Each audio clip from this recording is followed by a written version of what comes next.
You're listening to a CNA podcast. They say diamonds are a girl's best friend, but they've gotten a reputation for being the environment's enemy. To combat not just the reputation of the harm that mining diamonds does to people and the earth, lab-grown diamonds have become popular over the years. The best part? Unless under the most trained eye, no one can tell the difference. But are they really as environmentally friendly as they claim to be? My guest today is Ryan Shearman, the co-founder and chief alchemist at Aether Diamonds in the US, to find out if lab-grown diamonds can help combat climate change. Welcome, Ryan. Oh, thanks for having me. First of all, I wonder what got you into the world of lab-grown diamonds. Well, earlier in my career, I'd spent some time working in the jewelry industry, developing products for an international jewelry brand based in New York City, Aether Diamonds. While I was there, I familiarized myself with the diamond supply chain. And it was at that point when I started to feel conflicted about how it was, the industry at large was sourcing their gemstones. Fast forward in about 2018, we conceived the idea of making diamonds from captured CO2. And it was gratifying in that this new approach could address issues that I struggled with as a professional working in the industry. And this was an exciting opportunity to step back into an industry that I rather liked and appreciated and drive real change. So Ryan, give us a brief history of lab-grown or man-made diamonds, and when did lab-grown diamonds really take off and why? Commercially, lab-grown diamonds have really had their moment in just the last half a decade. That said, the first lab-grown diamonds were first produced in the 1950s. It was actually General Electric who had a team of engineers who successfully cracked the code for replicating the process by which we see diamonds formed deep inside the earth through high pressure and high temperature. Today, chemical vapor deposition is the leading technological solution for producing diamonds. So just tell us, what does it take to get the carbon out of the air? And walk us through what it takes to turn the lightest thing on Earth, air, into one of the Earth's hardest, which is diamonds. The first step in the process is to capture the CO2 through direct air capture. From there, we convert it into a usable material, in our case, methane. We call this atmospheric methane. So we combine CO2 with green hydrogen to create CH4, which is methane gas. That methane gas is then injected into the diamond reactor. It is hit with a microwave, much like what you find in your kitchen, just much more powerful. Okay. And the hydrogen excites into a plasma state. So the CH4 that's in the chamber separates. The carbon that was in the CH4 starts to fall to the bottom of the chamber, almost like snowfall. Oh, wow. And it lands on top of small pieces of diamond called seeds. And from there, it attaches to the diamond crystal and continues to follow that pattern.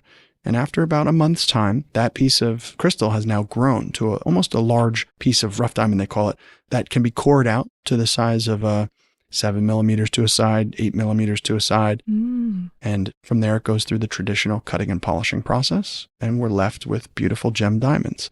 And that entire 4-step process takes roughly about 4 months. How much energy are we talking about? So the diamond growing process in a chemical vapor deposition reactor requires roughly 10 kilowatts of energy, perhaps a little bit more. We source renewable energy. So although we acknowledge it's a significant amount of power, we are sourcing our power responsibly. We do this through solar. And this gives us the opportunity to use those clean electrons to turn something that is warming the planet into something that warms the heart.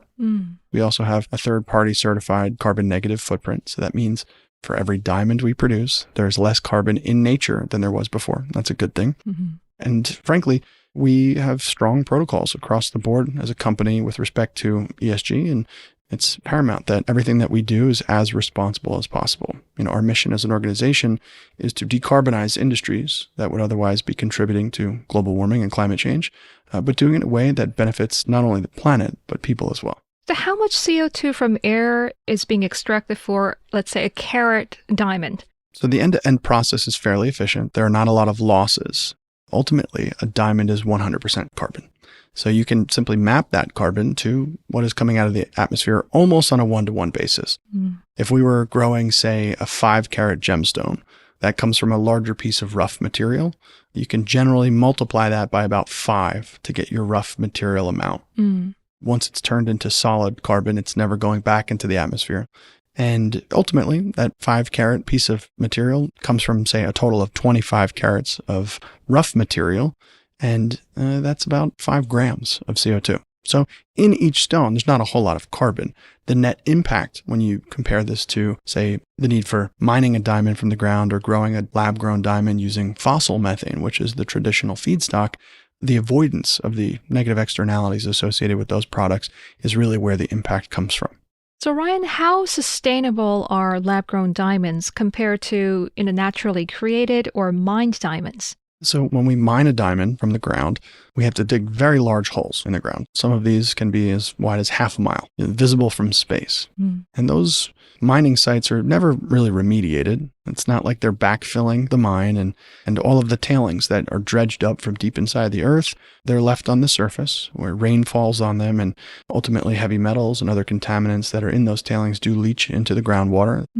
There obviously is a well-documented history of human rights abuses associated with the production of mined diamonds. On the converse, you have lab-grown diamonds, which avoid some of those challenges, especially from an environmental perspective. We don't have to dig the big hole in the ground. We don't have to deal with, mine tailings leaching really bad materials into water that either the local flora and fauna rely on, or, perhaps even human beings.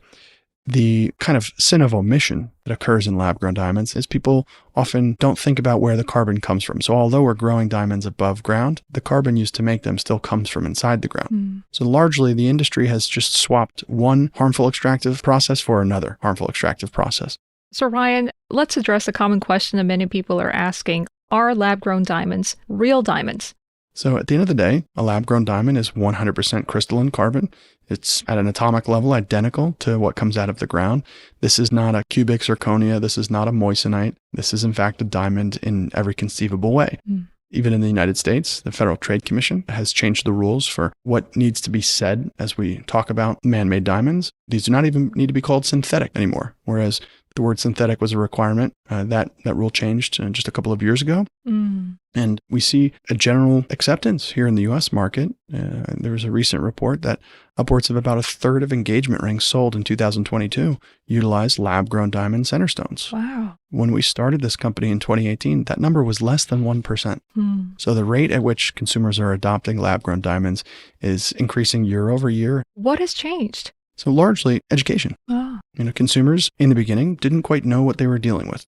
There was a large education hurdle that kind of needed to be crossed.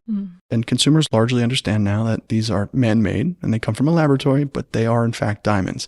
Quality lab-grown diamonds are indistinguishable by eye. Even the world's best gemologists can't tell that a high-color, high-clarity lab-grown diamond is not a natural stone.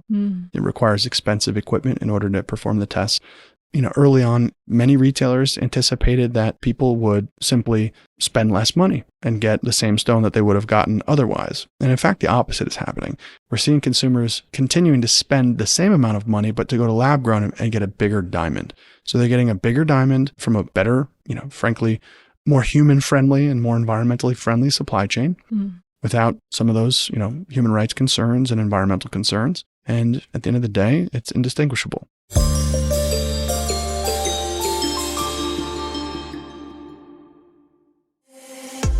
Hello, my name is Steve Lai. And I'm Teresa Tang. And we are the hosts of CNA Correspondent, a podcast that takes you to the heart of the work our correspondents do across the globe. From China's COVID response, to the Child Care Center massacre in Thailand, from the fall of Najib Razak, to the rise of Anwar Ibrahim as Malaysia's Prime Minister. We speak to the people at the reporting front lines. So, if you want to know how the biggest global stories unfold, make sure you follow or subscribe to us wherever you get your podcasts.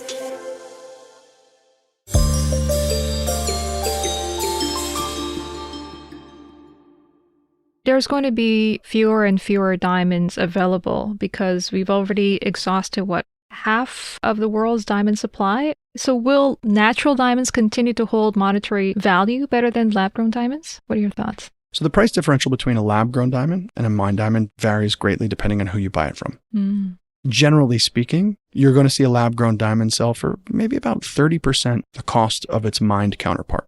So for the same color, same carat weight, same clarity, you're getting a lot better value for what you're spending. Peak diamond output happened in 2017. Every year from here on out, fewer and fewer stones will be pulled from the ground. And I think that's a net positive for humanity and for planet Earth.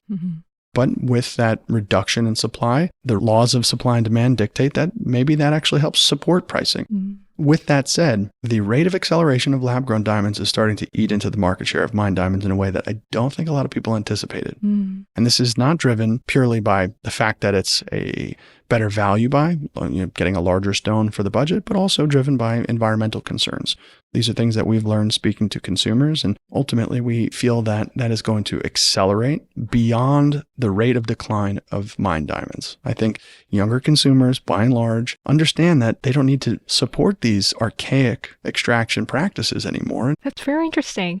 How about, when we say diamonds, for the longest time, the aspect on scarcity, also the rarity, made people to desire or crave for them. What would you say to those that, the sense of romanticism, shall I say, is sort of removed in the lab or devoid in the lab? I think that's a fair criticism of lab-grown diamonds. Frankly, it's a criticism I've made myself on numerous occasions. I don't think that it maps to what we do. And I think that's where we have some competitive advantage in the market. There's no geographic limitation to where we can pull our carbon from. There's nothing stopping me from extracting CO2 from the air in Paris and introducing Parisian diamonds. Mapping this to your personal love story as a consumer plays into kind of this trend of hyper-personalization that we're seeing across a number of consumer markets. And from there, major markets around the world are areas where we'll be looking to capture CO2 that we can use to produce regional diamonds. We don't have to go where these diamond deposits underground exist. We're not limited to parts of Africa or Russia or Canada. We can do this globally. And that really brings an interesting marketing and merchandising opportunity into the fray that we think people in markets all over the world will appreciate. So what's Aether's goal within the next 5 to 10 years? How do you plan to achieve it? So our goal goes far beyond diamonds. Diamonds we consider merely our first act. Ultimately, if you think about what we're doing, we're turning air pollution into an upcycled hydrocarbon. So we envision a future where we don't need to extract hydrocarbons from the ground. Rather, we can develop an extractive industry around pollution and turning pollution into climate solutions. And our goal would be to bring our atmospheric methane to a wide range of different industries that utilize methane gas as a chemical feedstock, as an ingredient. Methane can be used to make quite a lot of things. So our goal is to proliferate the technology across a number of different industry verticals and different sectors and different geographies, and ultimately decarbonize the world's industries by getting rid of fossil fuels.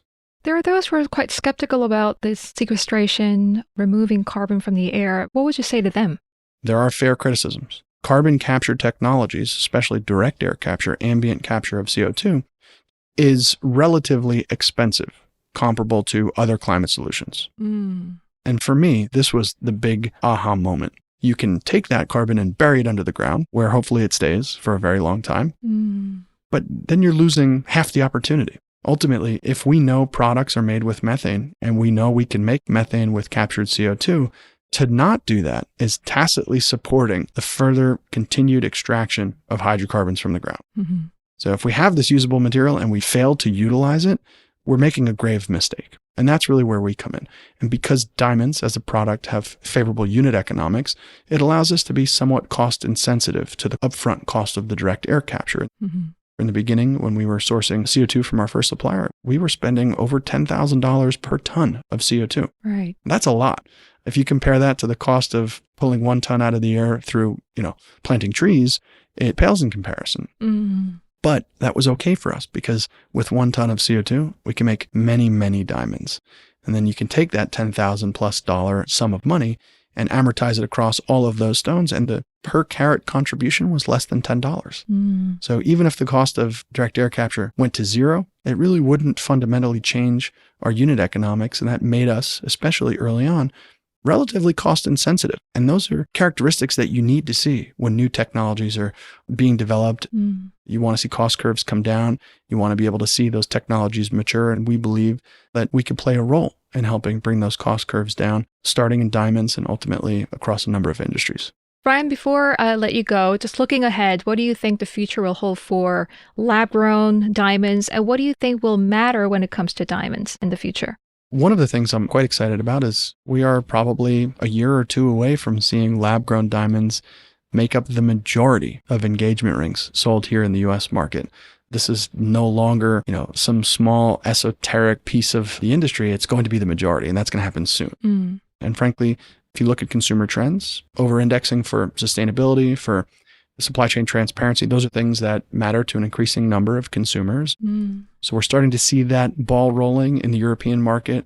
I'm hearing whispers of an increasing willingness to buy lab-grown in parts of Asia as well. So we're very excited to continue to see the market mature for lab-grown diamonds and see consumers the world over start to accept them. Exciting times ahead, Ryan. Best of luck to you. Thank you so much for joining us today and shedding light on this fascinating world of lab-grown diamonds. Thanks so much. Well, thanks to my guest, Ryan Shearman, and thanks to all of you for tuning in. We hope you enjoyed this episode. Do remember to subscribe and like this podcast so you know when the new episode drops.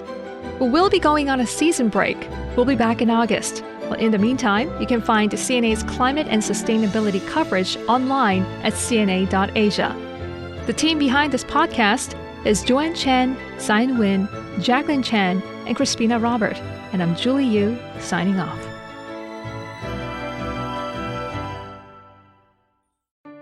Did you miss your deadline to renew your Medicaid coverage? You can still send your completed annual review form to Healthy Connections Medicaid. You may be assigned to another health plan, but you can ask to come back to First Choice within 60 days of renewed Medicaid eligibility. It's your family. It's your choice. First Choice is the right choice. Renew and choose us. Visit selecthealthofsc.com/renew to learn more.